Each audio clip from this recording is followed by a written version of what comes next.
buenos días, muy buenas tardes, muy buenas noches con todos. Bienvenidos a Tiempos de Cambio y el día de hoy vamos a hablar acerca de algo súper chévere. Sí, vamos a hablar sobre el libro de George Orwell, 1894, que es una distopía, ¿no? Pero mucha gente no es ¿qué distopía? ¿Qué utopía? Ya, una distopía, o sea, una novela.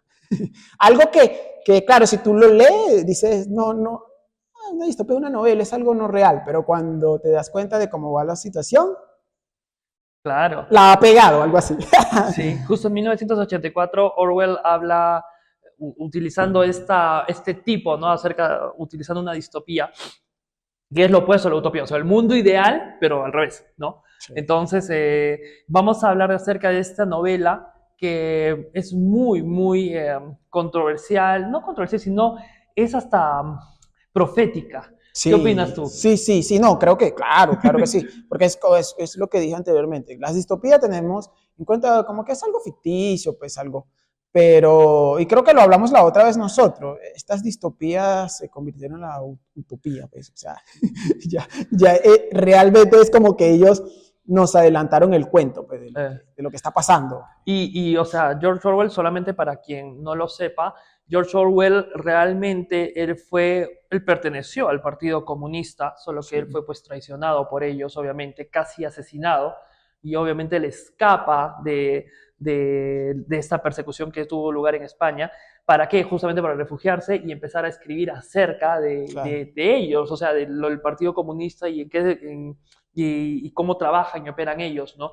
Y creo que es muy importante porque lo que estamos viviendo hoy en día, no solamente en Perú, sino en No, sí. Latinoamérica, no solo en Latinoamérica, en el No, el mundo, mundo. que está muy relacionado al avance de lo que el comunismo ha realizado y cómo ellos y el comunismo ha influenciado de tal forma que realmente se está cumpliendo esta distopía en el Sí, mundo, en nuestro país en particular, y de eso vamos a conversar el día de hoy, ¿verdad? sí. Así que, Carlitos, comienza, por favor, poniéndonos en contexto. En contexto. Bueno, este libro, como ya lo dije, es una distopía escrita por George Orwell, que describe una sociedad totalitaria en el gobierno que ejerce el control absoluto sobre todos los aspectos de la vida, o sea, todo.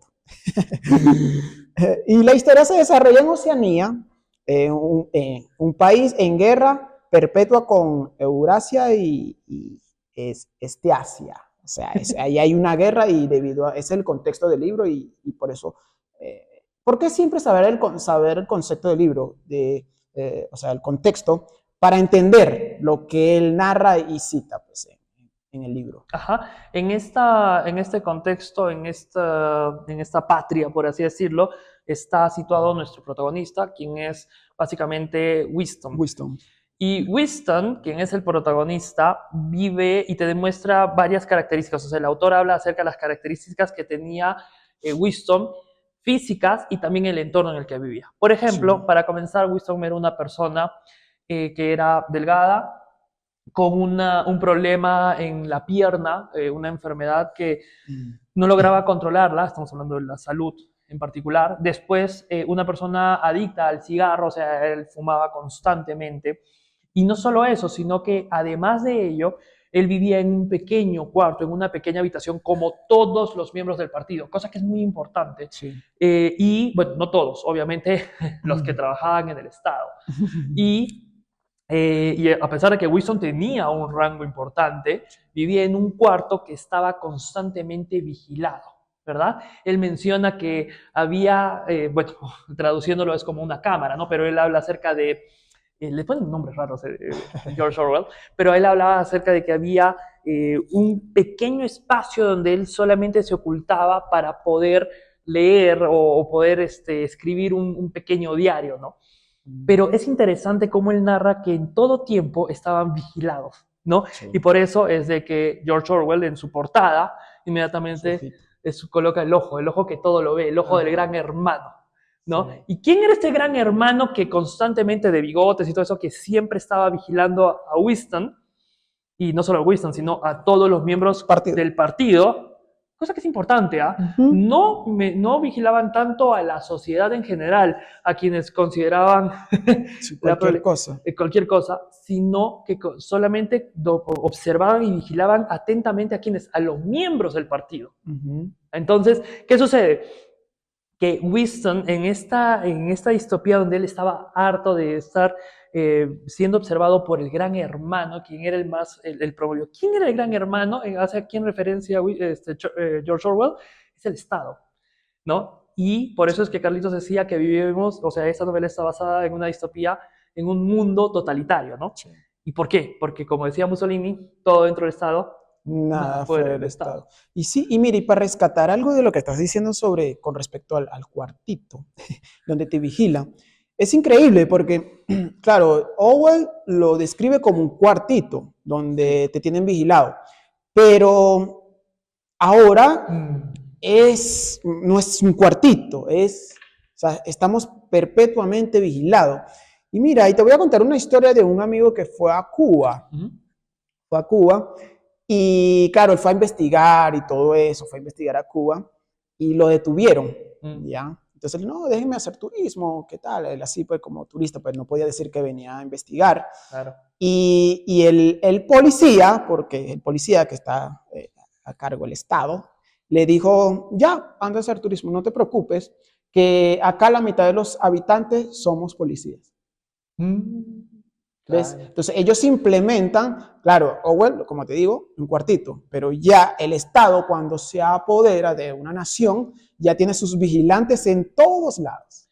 Y eso lo que tú mencionas es súper importante porque, o sea, Orwell habla del cuartito, habla también de lo que pasa fuera del cuartito, o sea, cómo es la vigilancia constante, perpetua, 24/7, ¿no?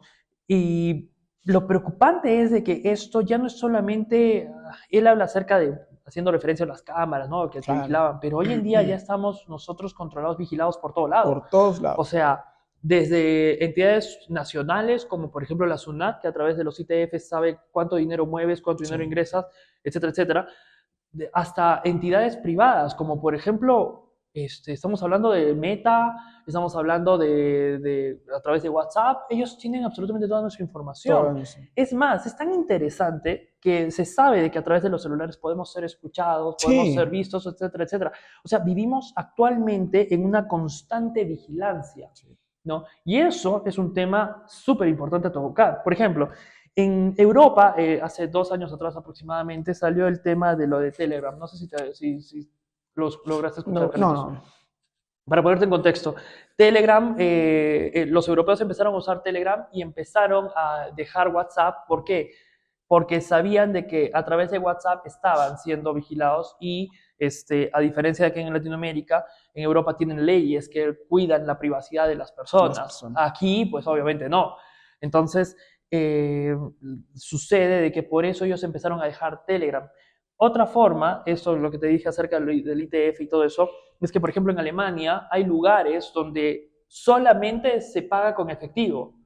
Y los alemanes son conscientes, obviamente no todos, no voy a generalizar, pero muchos de ellos son conscientes de que pagar en efectivo, ¿por qué? Para no ser rastreados, porque Claro, una a través moneda del digital, ITF claro. puedes ser rastreado en cuanto a tu geolocalización inmediatamente. Incluso eso lo quieren implementar, o sea, de poner una moneda digital, o sea, de saber sacarte tus impuestos, porque el Estado son criminales, pero de buena manera. O sea, el Estado es una organización criminal, pero no violan la ley, por ejemplo. La ley lo Porque, respalda. porque ellos hacen la ley. Crearon la ley. Ellos crearon la ley. Incluso, mira, no me quiero salir del tema, pero con respecto a esto de la ley, la ley he escuchado a algunos abogados que han dicho que la ley es ideológica y es cierto, porque la ley es conforme a quien está mandando. ¿Ve? O sea, si manda un tirano ya hace las leyes excesivas. Entonces, por eso es tan importante, amigo, ¿quién nos gobierna?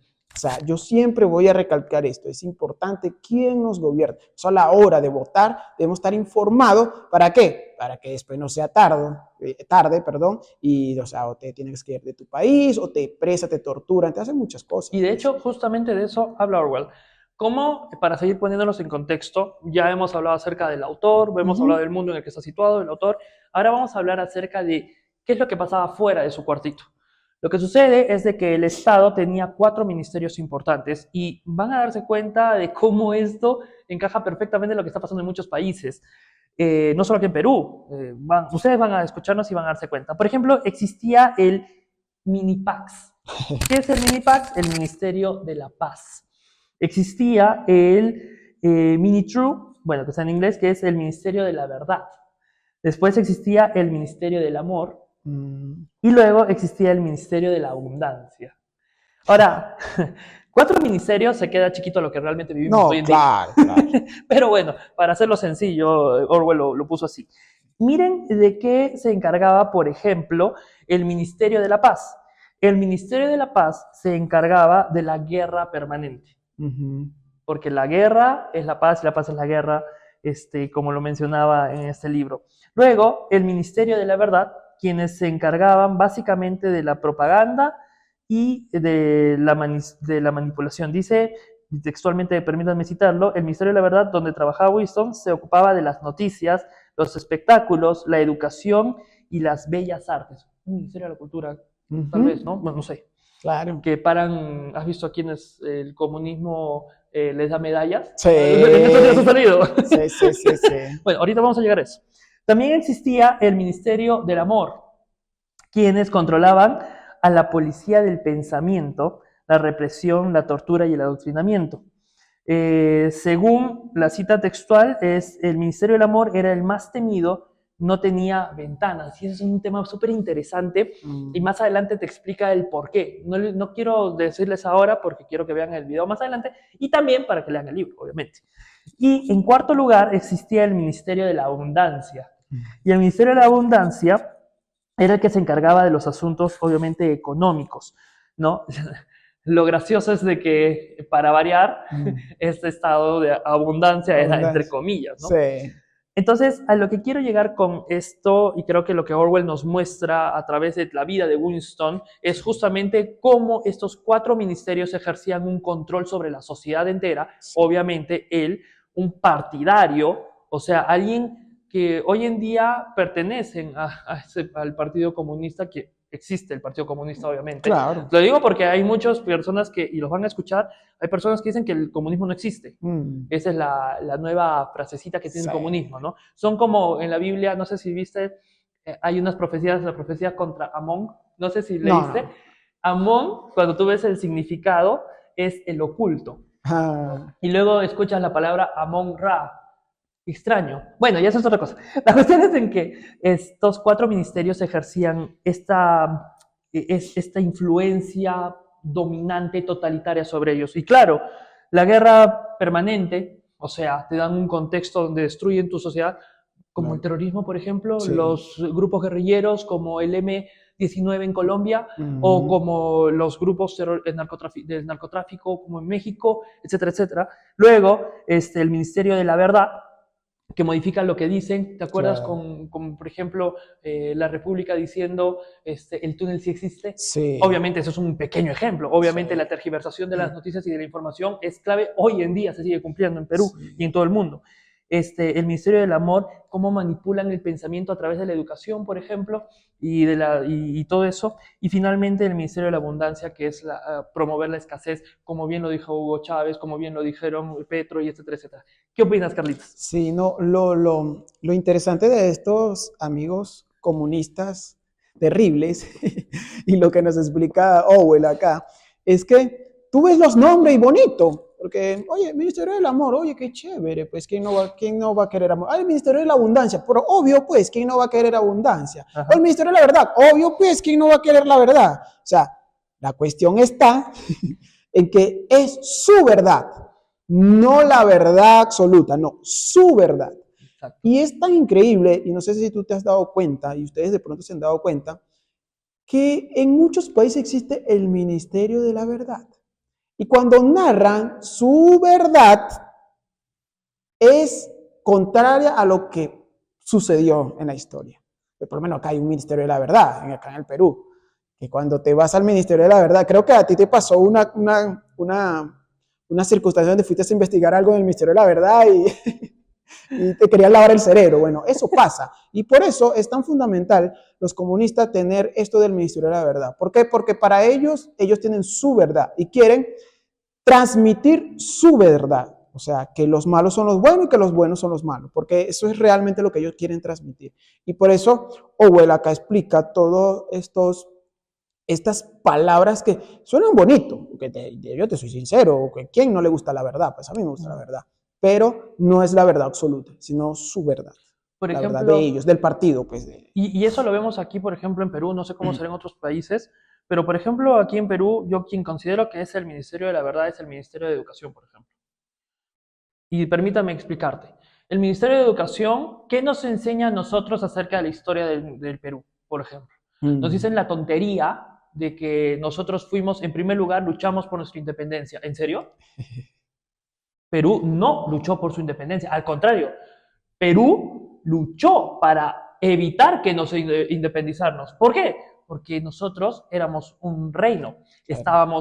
éramos un virreinato, estábamos muy bien posicionados a nivel geográfico y geopolítico, hablando, o sea, siendo más exactos. Entonces, nosotros no nos independizamos.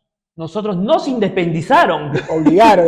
Nos obligaron a independizarnos, Sí. ¿no? Pero ahí es donde voy, y permita, Sí, sí, sí. discúlpame Sí, que sí, te corte, continúa, por favor. ahí es donde va a ir el discurso que usan ellos, te manipulan, y mira, amigo, ellos no trabajan para hoy, no, ellos trabajan para el mañana. ¿Por qué? Porque saben, y más adelante lo vamos a hablar, sobre con respecto a la memoria, al conocimiento, de entender. Saben que, claro, tu papá y tu mamá se van a morir, Claro. pero tú, si vienes escuchando una historia repetitivamente desde que eres chico, cuando eres grande, ¿qué vas a repetir? La historia que ellos te han introducido. Entonces, Claro. mira, para que veas. Además, que tienes, por ejemplo, a un ministerio o a ministerios que promueven, y ahora no solo ministerios, sino también entidades privadas como las ONGs, por ejemplo, que te tienen todos los santos días volviéndote un ignorante. Como alguna vez el gurú de los comunistas o de los, ¿cómo se llama?, de los progresistas hoy en día, que es Hildebrand, que yo sí estoy de acuerdo en lo que él dijo con Denegri. La televisión es el principal o el medio perfecto para imbecilizar a las personas. Sí. Entonces, claro, mi abuelo, por ejemplo, era una persona leída, gracias a Dios, pero no necesariamente, o sea, cuando él murió, se fue esa información de él, pero, o sea, no necesariamente queda esa misma cantidad de información en sus hijos y Claro. en todas las generaciones. Sí. Entonces, toda generación tiene que constantemente ser educada. Pero, ¿cómo podemos nosotros educarnos de verdad si tenemos al comunismo Sí, bombardeando. actualmente controlando la educación en el país? Sí. Nos bombardean por todos lados. Y algo que escuché, ya, mira, escuché esta semana sobre, a mí me gusta leer mucho sobre los comunistas porque me gusta conocer a mi enemigo. Y estoy releyendo prácticamente, porque ya lo había leído sobre el marxismo cultural y todo esto. Y ellos, ¿qué hacen? Porque de verdad, lo más interesado son la juventud. ¿Por qué? Porque la juventud quiere algo rápido, pues ya, ay, sí, no, sí, no, sí. Entonces, mira, y aplican la psicología, y sabemos que tú eres psicólogo, y como introducen el resentimiento en la persona. ¿Por qué? Porque una persona resentida va a odiar a todo el mundo, pues. O sea, tú eres negro, no, es culpa del que es blanco, yo soy negro, es porque es él. Patriotismo, ya. No, yo que soy emigrante, él es el culpable porque él es el patriota que el peruano. Entonces, el resentimiento, como lo introducen, y esto viene basado al marxismo cultural. Y los jóvenes, o sea, se introducen. ¿Por qué? Porque eso nos informan, lo bombardean por todo, como tú lo has dicho, por la educación, por la televisión, por el celular. Vivimos bajo un bombardeo. Tal vez estos jóvenes, tú le preguntas, ¿tú conoces a Marx? No. ¿Conoces a Gramsci? Abimael Guzmán. Abimael Guzmán. Ni lo conocen. No. Pero han recibido una información falsa. ¿Qué es? Es que de ahí es donde viene basado el comunismo y el socialismo, en la mentira, es su base. Claro. Su base, la mentira. Y ya, pues. Por eso ellos aprendieron de Hitler. Pues. Hitler sabía que una mentira, mientras más la repite, se va a convertir en realidad. Y ellos aplican eso, ¿ah? Y no solo eso, yo creo que, y por eso yo estoy de acuerdo cuando Milei decía que el comunismo son satánicos. Sí. ¿Sabes por qué? Porque Diosito dice en la Biblia, el padre de la mentira es Satanás. ¿Y quiénes usan a la mentira como herramienta, como doctrina? Los comunistas. Los comunistas, los progresistas, los socialistas, claro. Llámenlo como quieran esos camaleones. Claro. Esa es la verdad, ¿no? Entonces, no solo eso, permíteme explicarte la técnica que es arte. La verdad es que hay que reconocer que son unos artistas en la manipulación. Claro, cuando meten TikTok, los chinos, que extraño que sean los chinos quienes meten esto, ¿qué hacen los chinos muy hábiles? empiezan, si te has dado cuenta, los videos a ser rápidos. Cuando yo estuve viendo el tema de, investigando un poquito para nuestro canal de YouTube y todo eso, me percaté, por ejemplo, de que según las estadísticas, los videos que eran más cortos eran los más virales, ¿no? Entonces, ¿qué pasa con TikTok? Los de TikTok lo mejoran, en el sentido de que mientras más rápido entre la información, ya, siguiente. Entonces, ¿qué pasa? Te estimulan con micrologros. O sea, esa satisfacción que tú sientes al ver otro video con... ¿Cuál satisfacción? La pequeña risa y todo eso. Entonces, estás acostumbrado a esto, a esto, a esto, a esto. A ver, léete un libro por más de 10 minutos. No. Si no puedes ver un video de 10 minutos, a ver, léete un libro de 10 minutos. Menos un libro. Te están volviendo un imbécil. Así es. Y técnica, claro, esa es su técnica. Es que es un arte. esa es su misión. Es que esa es su misión, amigo. Y qué bueno que hayas traído esto sobre nos quieren imbecilizar. Porque realmente una persona sin conocimiento es más fácil de engañar. Y creo que, y lo hablamos de tantas veces que hablamos nosotros, que yo siempre digo esto, ¿no? O sea, yo para que, no sé, una sexta me convenza, para que algo me atraiga a mí, es difícil. ¿Por qué? Porque yo me baso a la historia, pues. O sea, mi fundamento es la historia. Si por lo menos, no sé, llega un mormón ya y me viene, ¿no? Que me puede hablar muy bonito. Sí. Entonces yo siempre le voy a decir, pero háblame de tu historia. Yo siempre le voy a decir de dónde nace eso. Es fundamental. Y Orwell lo rescata acá. Entonces, no quiero adelantar, pero ahorita vamos para eso. Y es que hay tantas referencias a las que podríamos nosotros en este momento, o sea, tocar, ¿no? O sea, cómo manipulan a la sociedad a través de lo que él llamaba el Ministerio de la Verdad, ¿no? O sea, esta...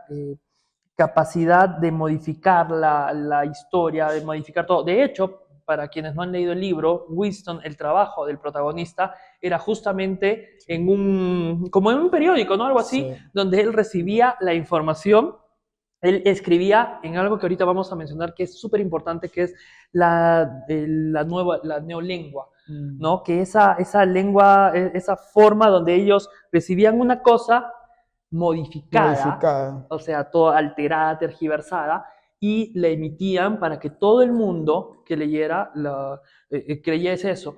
Y no solo eso, para terminar con este tema de TikTok, al tú fortalecer con esta técnica la pequeña información, o sea, la receptividad, ¿qué pasa? No sé si te has dado cuenta cuando debates, y ya me ha pasado a mí con personas, por ejemplo, de los LGTBQ y más, y plus, y no sé qué más. El abecedario. Todo el abecedario. ¿Qué sucede? Hay una frasecita que se ha pegado, y que a mí me lo han dicho más de 3 de ellos, que es mucho texto. Ojo, estoy hablando de que, por ejemplo, nosotros estamos acostumbrados a leernos pues, un libro tranquilamente. Incluso eso es esto poco, es chiquito, pues, y esto es lectura ligera, sí. ¿no? Hay libros que te hacen doler la cabeza de verdad. Pero, a ver, has de leer esto a un LGTBQ y más, no por discriminarlos, en el sentido de que no voy a generalizar, eso sería una falacia, pero sí se ha transmitido y se sigue transmitiendo la idea de que ideas cortas, titulares grandes, pomposos. ¿Acaso vas a leer el relleno? Díganme de cuántas personas que leen un titular mientras pasan en la calle, mientras esperas tu combi y ves en los diarios todas las portadas falaces y mentirosas. ¿Tú te detienes a realmente leer el contexto? No, te quedas con la primera imagen. Lo que TikTok ha hecho con las nuevas generaciones es hacer que ellos no lean, que sea difícil leer y que sea difícil mantener algo que es súper importante, un proceso cognitivo que es súper importante, que es el padre principal de la memoria, el eje de la memoria, la atención. Al tú destruir la atención, al modificarla y disminuir la capacidad de atención, estás disminuyendo capacidad de memoria, capacidad de razonamiento, pensamiento, etc. Muchos procesos cognitivos solamente por alterar la atención. La atención es tan importante que por eso existe un trastorno que se llama TDAH, con predominancia en la atención. ¿Por qué es un trastorno? ¿Me entiendes? Pero para ellos no es un trastorno. No. Es una muy buena herramienta. Claro, es un beneficio. Es un beneficio. Es que hay algo que, y siempre lo hablamos acá, no hay que desmeritar también lo que ellos hacen, porque es que saben trabajar con lo que hay, saben por dónde meterse y usan todas estas herramientas psicológicas, porque a veces pasa que uno es como más curioso, pero hay gente que cae en sus redes sin pensar que están en sus redes. No, porque no todo el mundo tiene por qué ser psicólogo, ni todo el mundo tiene por qué saber de esto. Exacto. Entonces, yo lo sé porque es mi carrera y porque me encanta, o sea, siempre me ha gustado y me ha llamado la atención. Hay muchísimas técnicas de manipulación que son fáciles de aplicar, entre comillas, y mucha gente es influenciada, partiendo nomás de la influencia, Sí. ¿no? Pero muchas personas, a ver, tú dile a alguien, oye, te han manipulado, ¿tú qué crees que vas a aceptarlo? Claro que no, porque existe algo que se llama el ego. En eso sí le doy crédito al psicoanálisis que obviamente se sacó, no sé si sabes, pero Freud se basó en cuanto al ego, el yo y el super yo. El yo, sí. El ello se lo sacó de la Biblia porque él era judío, él tenía parte judío. Eso. Entonces, en eso sí le doy mérito, entre comillas, porque claro, existe la persona, la irracionalidad y el orgullo Claro. al fin y al cabo un sentimiento, ¿no? Entonces se dejan llevar por esos sentimientos y entonces no aceptan la verdad. Por eso es que hay técnicas de manipulación muy buenas que obviamente en psicología no las usas porque manipular no es lo correcto ni es ético. No, claro. Porque No tu es ético, objetivo es pues, otro. claro. Pero si tú usas la psicología, como cualquier otra carrera, para lo malo, Claro. obviamente puedes Y conseguir. muchos psicólogos hay como esta gente. Claro, el grupo, por ejemplo, los que escribieron el manifiesto comunista, muchos de ellos tenían conocimientos Sí. psicológicos, filosóficos y etcétera. ¿Por qué Claro. acaso solo fue Marx y Engels? No, No, o sea, no. tenían otros colaboradores Claro. que eran psicólogos, sociólogos, Sí. y por eso es de que hoy en día en psicología hay más doctrina e ideología que ciencia. Más ideología. O sea, se enseña mucha la ideología y Sí. poco la ciencia. Sí. Y por eso podemos tocar el tema. Podemos durar acá. Que vamos a tener un tema sobre esas cositas, ¿ah? Si les De verdad que interesa, sí. escríbanlo por favor en los Escríbanlo. comentarios.